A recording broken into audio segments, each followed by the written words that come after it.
तो hello guys, good evening. कैसे हैं आप लोग? होप आप लोग अच्छे होंगे। तो यूपी पुलिस का पेपर अच्छा चला गया होगा आपका। अभी फिज़िकल का मेरा YouTube channel Dubey sir job 23 में जाके आप लोग अपना फिज़िकल की तैयारी चालू कीजिए। और मैं गारंटी देता हूँ, मैं जो सिखा दूँगा आपका फिज़िकल फेल नहीं होगे आप, इतना मेरा गारंटी है। मैंने उस वीडियो में कुछ मल्टीविटामिन बता दिया, कुछ एक्सरसाइज बता दिया हूँ, कुछ जो है क्या करना चाहिए रनिंग के लिए उसके बारे में मैं बताया हूँ। तो मोस्टली आप लोग दुबे सर जॉब 23 मेरे यूट्यूब चैनल का नाम है, जाके आप लोग जो है उसमें वीडियोस देखिए। अच्छे अच्छे कंटेंट अभी डाल रहा हूँ, नया वीडियो चालू किया हूँ, अभी सीख ही रहा हूँ जहाँ तक है।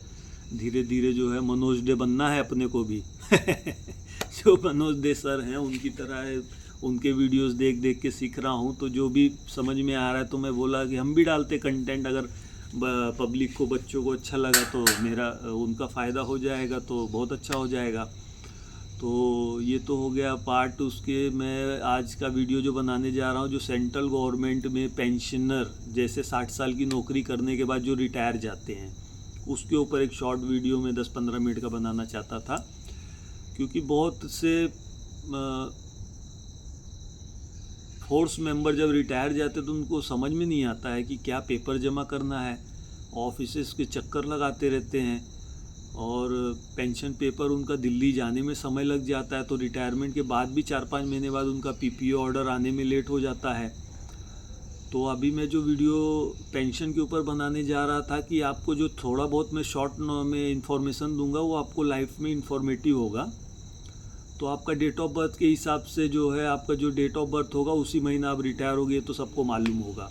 उस महीने के आखिरी तारीख को आप रिटायर हो जाओगे। रिटायरमेंट होने के बाद आपको मोमेंटोज और गिफ्ट मिलता है।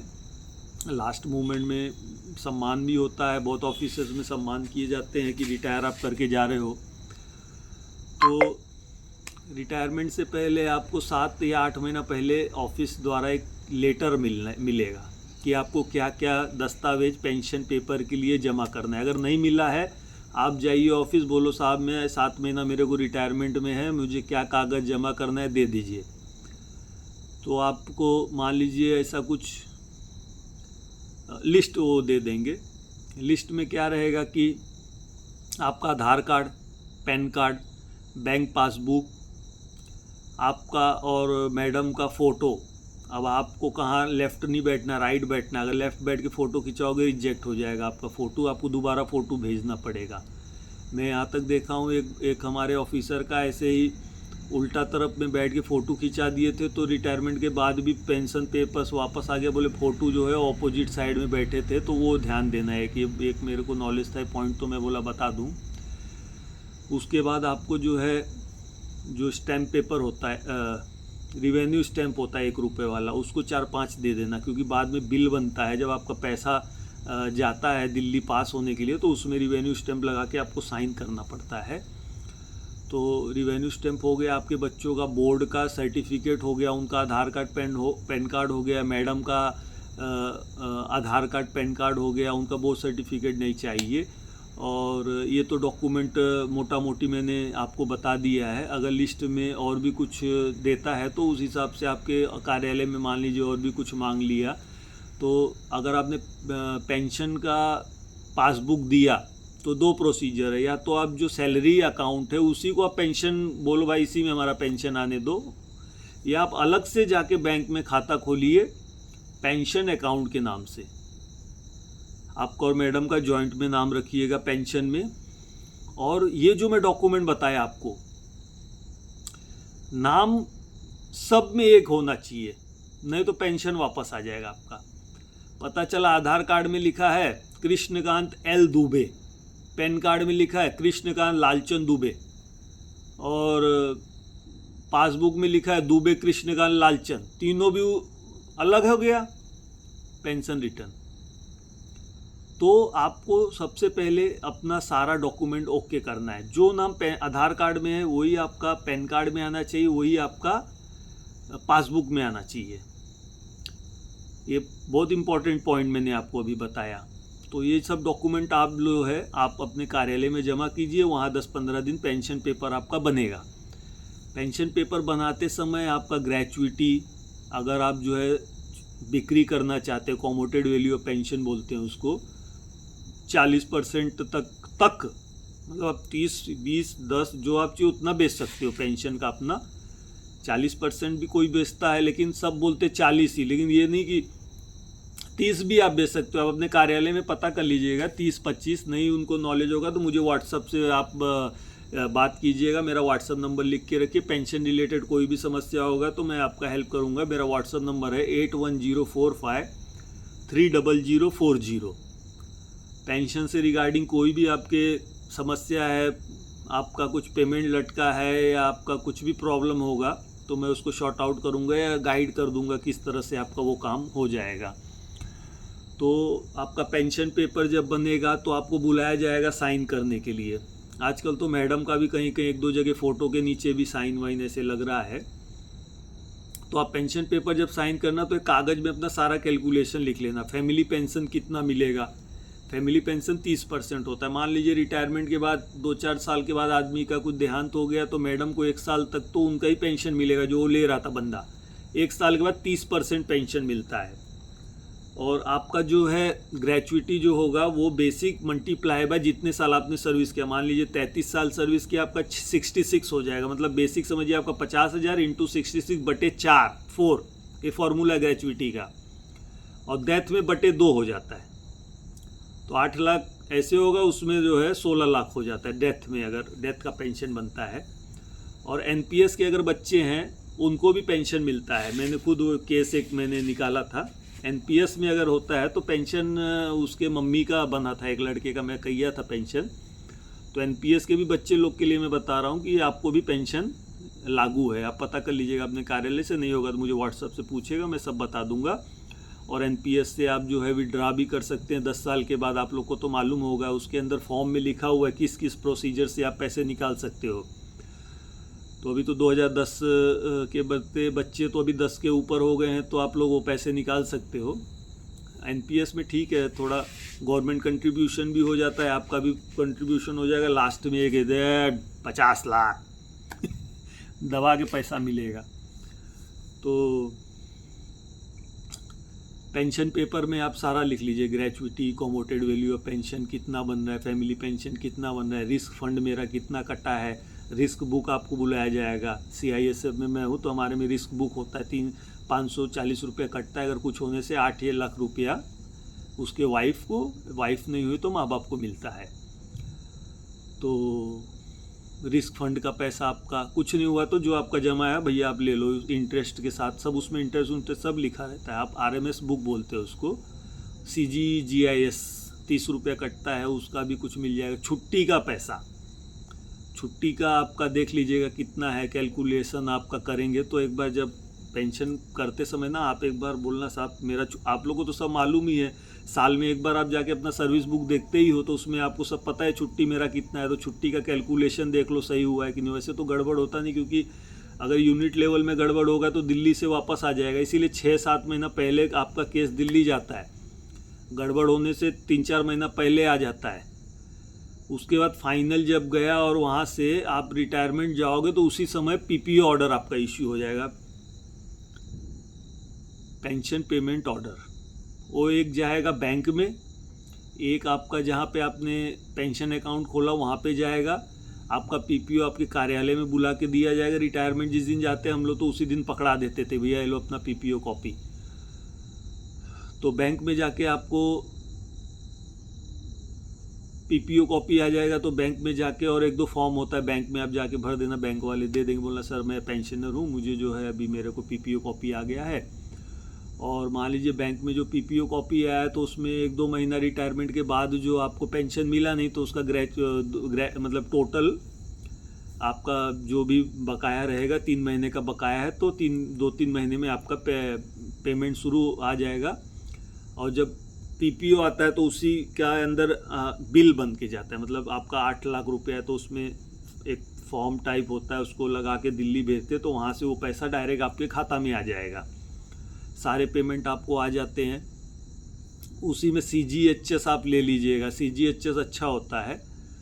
तो और कॉमोटेड वैल्यू ऑफ पेंशन जो 40% बिक्री होता है, तो वो भी आप ले सकते हो। 15 साल तक आपको वो रिकवर का मतलब हर महीना आपके पेंशन से कटेगा। तो उसका कैलकुलेशन आपको पेंशन पेपर के टाइम में बताया जाएगा, लेकिन मेरे हिसाब से तो ले ही लेना, क्योंकि 15 लाख लेके कहीं गांव में गए, कहीं दुकान डाल लो अच्छा, या कहीं गैरेज या जो भी अच्छा लगे आपको, किराना स्टोर बच्चे लोग को डाल लो। अगर जॉबलेस बच्चे हैं तो क्या है कि एक पैसा भी आपको मिल गया, पेंशन से कटता भी रहेगा, और खुदा न खास्ता आपको कुछ हो गया तो पैसा माफ़ हो जाएगा। सबसे बड़ी चीज़ कोई नहीं बताने वाला है आपको, तो पैसा आपका माफ़ हो जाएगा। 4-5 साल बाद बहुत को हो जाता है, भगवान न करे सब स्वस्थ रहें, तो आपका जो है वो पैसा माफ़ हो जाएगा। सोचिए 15 लाख 17 लाख जो भी आपको मिला है कॉमोटेड वैल्यू ऑफ पेंशन, तो माफ़ हो जाता है। और डिस्चार्ज बुक अपना ले लीजिएगा, डिस्चार्ज सर्टिफिकेट की, मतलब अब आप जो है सेवानिवृत्ति हो गए हैं, और सेवानिवृत्ति के बाद CGHS जब आप ले लीजिएगा, तो जैसे कि आपको मालूम है कि आपको जो है साल में एक बार मेडिकल कराना पड़ता है, शेप 1 टाइप जो होता है। तो उसी टाइप से आप भी जब रिटायरमेंट जाने के बाद घर पे जाके जो है साल में एक बार अपना आँख, कान, ENT, chest, heart, 2D echo 2D echo, ECG पहला स्टेज है। अगर उसमें कुछ थोड़ा गड़बड़ आया तो फिर 2D इको होता है उसमें, और LFT करा लीजिए। उसके बाद जो है यूरिनरी, एनीमिया प्रोफाइल, विटामिन का, इस तरह से आजकल तो 300-400 रुपये में 28-30 चेकअप करते, तो साल में एक बार उसको आप ज़रूर करा दीजिएगा। तो आपका हेल्थ जो है उससे पता चलता रहेगा कि जो है आप लोग का हेल्थ कैसा चल रहा है। और क्या था, LPC अपना एक लेके रख लीजिएगा। और अगर पेंशन रिलेटेड कोई भी समस्या होगी तो मेरे को आप मेरे व्हाट्सएप पे कॉल कीजिए, और पेंशन पेपर अपना जब भी साइन कीजिए तो एक बार उसको पढ़िए, लड़के का नाम पढ़िए, स्पेलिंग पढ़िए, मैडम का स्पेलिंग पढ़िए। ये नहीं कि वो बोला बाबू इधर मारो इधर मारो इधर मारो, ये नहीं, जहाँ मार रहे हो वहाँ प्रॉपर पढ़ो, हर एक चीज़ पढ़ो। अपना पेंशन कैलकुलेशन शीट पढ़ो, लास्ट 10 महीने में कितना मेरा इमोलमेंट निकला वो देख लो। उसके बाद ग्रेचुइटी कैसे बनता है, कॉमोटेड कैसे बिका 40%, और छुट्टी का कैसे फॉर्मूला है, तो वो सब थोड़ा आप लोग जो है नेक्स्ट वीडियो में मैं सारा चीज़ एक PDF बना के अपलोड कर दूंगा, तो आपको उसी को देखकर जो है अपना आप जो है कैलकुलेशन खुद कर सकते हो। और मोस्टली आप लोग तो करते भी हैं, आप लोग को तो मुझसे ज़्यादा नॉलेज है बहुत, मैं देखा हूँ कुछ बंदों को, तो कुछ जो जानते हैं जो अपने में ही जो रिटायर जा रहे कुछ यंग बच्चे ऑफिसेस में, तो उनसे पूछ लेते हैं कि भाई मेरा कैसे क्या है। लेकिन वो बताने के बाद भी आप जो है खुद से भी जो है देखिएगा कि गड़बड़ आपका ना आ जाए केस, क्योंकि क्लर्क से ज़्यादा आपको आपका केस के बारे में मालूम है, आपने क्या डॉक्यूमेंट दिया, बैंक का क्या पासबुक दिया, नाम वाम देख लीजिए। और PPO कॉपी आने के बाद आपका बिल तुरंत आ जाएगा, खाते में पैसा आ जाता है। उसके बाद आप अपने ऑफिस में फ़ोन करके भी बता सकते हैं कि साहब मेरा ये पैसा आ गया, क्योंकि रिपोर्ट जाता है कि इस तारीख में इस बंदे का इतना पैसा आया है। तो मैं तो फ़ोन करके पूछता था, क्योंकि मैं बिल डालने के बाद 4 दिन बाद वो बंदे को पूछता था भाई आपका क्या क्या है, तो बता देता था हमको सर यही आया, तो हम वो DCRG, RMS, छुट्टी का पैसा आया, ये सब पेड ये तारीख को अमाउंट इतना भेज देते थे रिपोर्ट। तो उसका वो बंदे का फिर हमको रिमाइंडर नहीं आता था। और जिसका मान लो कोर्ट केस है, किसी की सास बहू में आदमी ख़त्म हो गया, सास भी बोल रही मुझे पेंशन चाहिए, ससुर भी, तो वो पेंडिंग केस हम दिखाते रहते कि कोर्ट में मैटर है। तो एक केस ऐसा मेरे साथ हुआ था, बाद में 12-14 साल केस चला, बाद में इंडेमिनिटी बॉन्ड कोर्ट द्वारा दिया गया था, तब जाके उसके औरत को पेंशन मिला था। एक्चुअली बंदा क्या किया था गलती, सर्विस बुक में डिक्लेरेशन नहीं डाला था। डिक्लेरेशन समझते हैं ना आप लोग, शादी के बाद ट्रेनिंग सेंटर में तो आप डाल देते हैं कि मुझे कुछ होगा तो मेरे माँ को पेंशन दो या मेरे पिताजी को पेंशन दो, लेकिन जब शादी हो जाती है तो कार्यालय में जाके उसको चेंज कराइए कि अगर मुझे कुछ हुआ तो मेरी औरत को पेंशन दो, मेरी औरत को पैसा दो। तो 90 का था सिपाही, और 2000 में डेथ हो गया था, 98 में कुछ शादी हुई थी। तो जब पेंशन पेपर उसके माँ के नाम पे बन के गया, तो वहाँ जो इंस्पेक्टर था देखा तो उसकी औरत भी थी, तो पूछा ये कौन है, बोली औरत है। तो पेंशन पेपर तो उसके माँ के नाम पे बना। अब औरत कर दी केस कि भाई जब मैं औरत हूँ तो इनको पेंशन कैसे मिलेगा। तो इसीलिए जो है वो केस चला था बहुत, मैं भी बहुत परेशान हुआ था उस केस में। तो कहने का मतलब है पेंशन एक इम्पॉर्टेंट चीज़ था, तो मैं ऐसे ही बोला कि एक छोटा सा वीडियो बना दूं, अगर कुछ हेल्प लगेगा तो मुझे कॉल कीजिए, मैं आपके लिए हमेशा अवेलेबल हूं, आपको हेल्प करूंगा पेंशन से रिगार्डिंग कोई भी समस्या है।